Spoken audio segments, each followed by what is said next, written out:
Salam, sizinlə mənəm Murad. Mən isə Leyla. Zehinpod təqdimatında hazırlanan bu müzakirəmizə xoş gəlmisiniz. Bugün biz sizinlə birlikdə Umberto Eco'nun qeydləri işığında orta əsrlərin, deyək ki, çox da bilinməyən tərəflərinə baş vuracaq. Bəli, məqsədimiz odur ki, bu dövr haqqında o qədər eşitmişik, amma çox vaxt stereotiplər çərçivəsində qalmışıq. Həmin çərçivədən biraz kənara çıxmağa çalışacağıq. Düzdür. Çünki qaranlıq çağ deyib keçirik çox vaxt, amma məsələ o qədər də sadə deyil, elə deyilmi? Qətiyyən. Econun da vurğuladığı kimi bu əslində çox fərqli mədəniyyətlərin, bilirsiniz, Roma, Cerman, Xristian, hətta başqalarının bir-birinə qarışdığı, qaynayıb qarışdığı mürəkkəb bir dövrdür. Avropanın bugünkü kimliyinin kökləri əslində məhz orada formalaşmağa başlayıb. Çox maraqlıdır. Gəlin elə buradan başlayaq. Orta əsrlər deyəndə vahid bir monolit dövrdən danışmaq yəqin ki, düzgün olmaz. Amma Econun təhlilində önə çıxan əsas xüsusiyyət nədir? Nə idi bu dövrü birləşdirən ya da xarakterizə edən əsas şey? Əsas məqam məncə demək olar ki, hər şeyin istər antik Roma irsi olsun, istər Yunan fəlsəfəsi, Yahudi ənənələri, hətta yerli bütpərəst inancların belə yeni dominant gücə çevrilən xristianlıq dünya görüşü vasitəsilə necə deyim, yenidən şərh edilməsi və mənimsənilməsi idi. Bu, bir növ mədəni filtr rolunu oynayırdı. Yəni, xristianlıq hər şeyi öz süzgəcindən keçirirdi. Bəli, təxminən elə. Avropanın tez-tez danışılan xristian kökləri məsələsi var. Amma bu o demək deyil ki, başqa köklər yox idi. Əlbəttə, Kelt, German, Skandinav təsirləri də çox güclü idi. Lakin, xristianlıq bu dövrdə hər şeyi öz prizmasından təqdim edirdi. Konkret nümunələr varmı buna? Əlbəttə. Məsələn, müqəddəs Yeronimusun Vulqatası. Bu, müqəddəs kitabın latın dilinə fundamental tərcüməsi idi və bütün qərb dünyası üçün əsas mətn oldu. Ya da, məsələn, Toma Akvinalı kimi filosofların Aristoteli xristian teologiyası ilə uzlaşdırmaq üçün göstərdiyi böyük səylər. Bu da klassik irsin xristianlıq baxışına uyğunlaşdırılmasıdır. Aydındır. Deməli, bu sadəcə dini bir məsələ deyil, həm də çox dərin bir mədəni transformasiyadır. Bəs cəmiyyətin özü necə? O dövrün insanları, onların həyat tərzi. Orada da dəyişikliklər olurdu yəqin? Əlbəttə, qətiyyən statik deyildi. Erkən orta əsrlərin o klassik üçlü bölgüsü var idi, bilirsiniz. Dua edənlər, yəni ruhanilər, döyüşənlər, zadəganlar və işləyənlər, kəndlilər. Amma zaman keçdikcə, xüsusilə də 12-ci əsrdən sonra bu struktur, necə deyim, laxlayır. Nə baş verir? Şəhərlər yenidən canlanmağa başlayır, ticarət artır və bununla birlikdə yeni sosial təbəqələr, sənətkarlar, tacirlər, yəni şəhər burzaziyası ortaya çıxır və getdikcə güc qazanır. Bu, artıq təkcə sosial yox, həm də ciddi mədəni dəyişikliklərə yol açır. Maraqlıdır, bu yeni sosial dinamika mədəniyyətə necə təsir edirdi? Yəni ədəbiyyata, düşüncəyə? Ən bariz təsirlərdən biri, Latın dilinin o mütləq hökmranlığının yanında yerli xalq dillərinin, vernakulyar dillərin əhəmiyyət qazanmasıdır. Ədəbiyyatda, gündəlik həyatda, baxın, Dante gəlir, İtalyan dilində yazır, şah əsər yaradır. Fransada trubadurlar provansal dilində sevgi şeirləri qoşurlar. Almaniyada Nibelunglar nəğməsi kimi epik əsərlər yaranır. Hamısı yerli dillərdir. Eyni zamanda universitetlər də yaranır deyəsən. Bəli, bəli. Paralel olaraq Bologna, Paris, Oxford kimi ilk universitetlər qurulur və bu intellektual həyatda partlayış yaradır. Abelardus, Albertus Magnus, Roger Bacon, elə Toma Akvinalı kimi nəhəng mütəfəkkirlər məhz bu dövrdə yetişir. Amma eyni zamanda başqa bir gərginlik də ortaya çıxır. Nə kimi? Yeni formalaşan millət-dövlət anlayışı ilə o köhnə universal Roma imperiyası ideyası arasında toqquşmalar başlayır. Kimliklər dəyişir, sərhədlər müəyyənləşir. Bəs o filmlərdə, nağıllarda gördüyümüz hündür, gülləli, əzəmətli qəsrlər, onlar necə idi əslində? Eko bu barədə nə deyir? O obraz biraz, necə deyim, romantikləşdirilib. Mənbələr göstərir ki, ilkin feodal qəsrləri o qədər də nağılvari deyildi. daha çox müdafiə məqsədli idi. Adətən bir təpənin üstündə tikilmiş, ətrafına taxta hasar çəkilmiş və xəndək qazılmış sadə istehkamlar idi. Yəni daş güllələr falan yox idi əvvəl. Sonradan əlavə olunub, zamanla daşdan tikilməyə başlayıb, güllələr ucaldılıb, müdafiə sistemləri daha mürəkkəb hala gəlib, amma o bizim təsəvvürümüzdəki forma daha sonraki dövrlərə aiddir. Bir də o Tio xəritələri məsələsi var, tez-tez yanlış anlaşılır. Necə yəni? Deyirlər ki, guya dünyanın düz olduğuna inandıqlarının sübutudur. Bax elə o yanlışdır.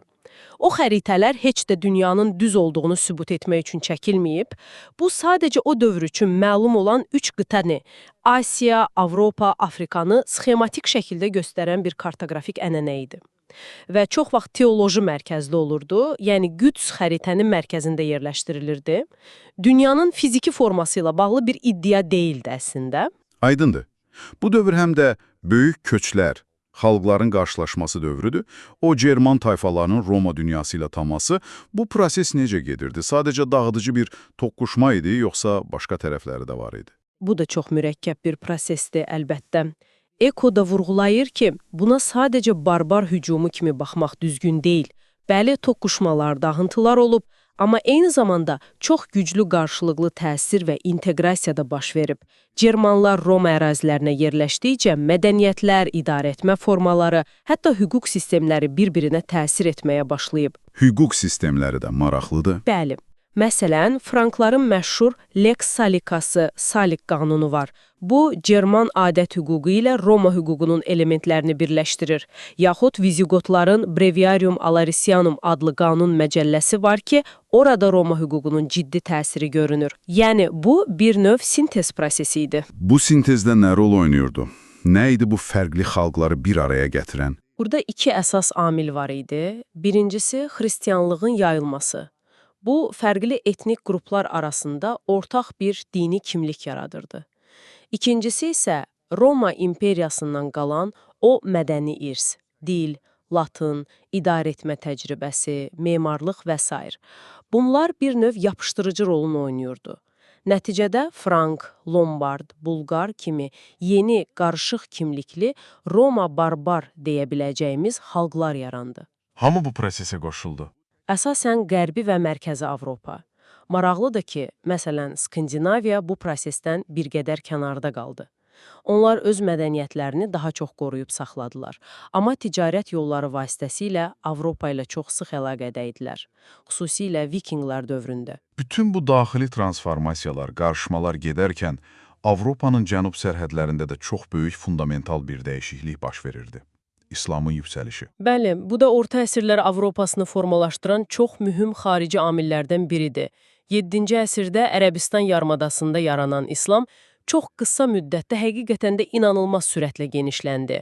Şimali Afrikanı, Yaxın Şərqi, hətta İber yarımadasını fəth etdi.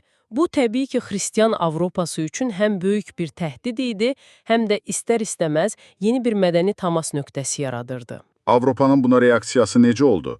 Məsələn, Franklar.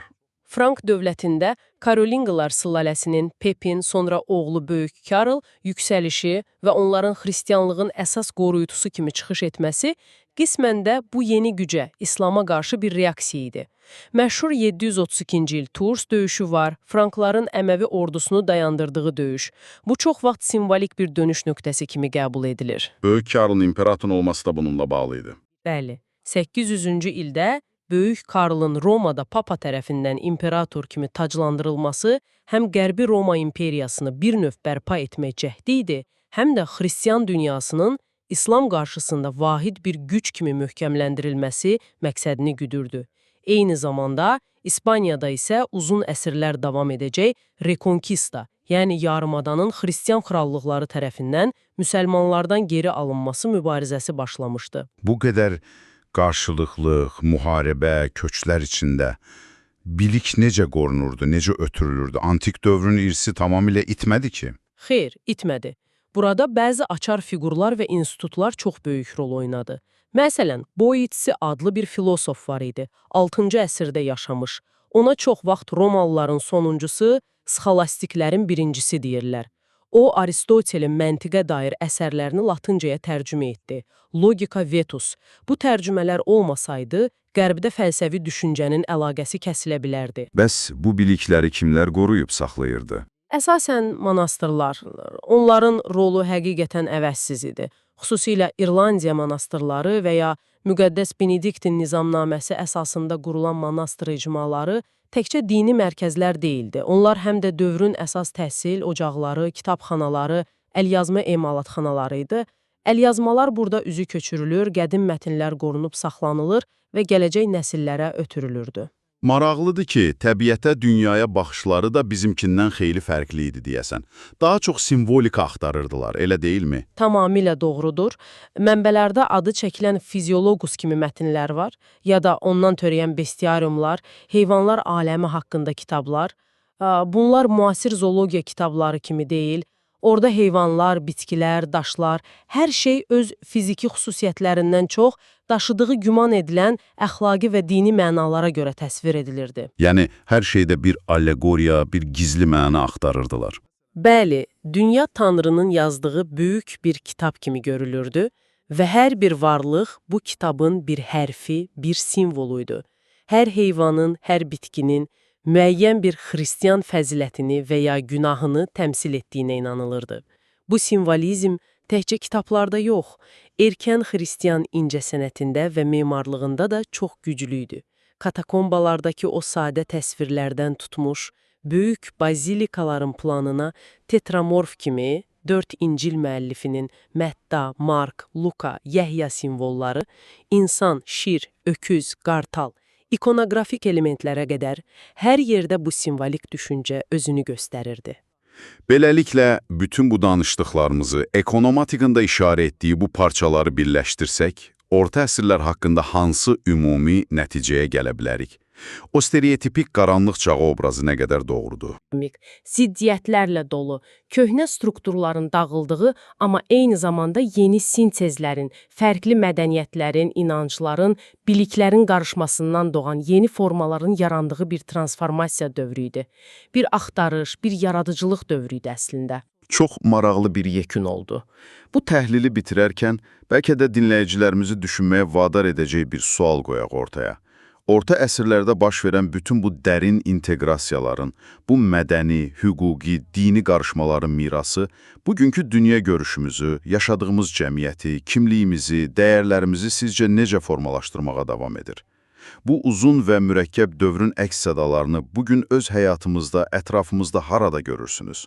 Ümid edirik ki, Umberto Eco'nun prizmasından orta əsrlərə etdiyimiz bu qısa səyahət sizin üçün də maraqlı və düşündürücü oldu. Bizi dinlədiyiniz üçün çox sağ olun. Zehin Pod'u izləməyə davam edin, podkast platformalarında kanalımıza abunə olmağı və əgər bu bölümü bəyəndinizsə, bunu bir işarə ilə bildirməyi unutmayın.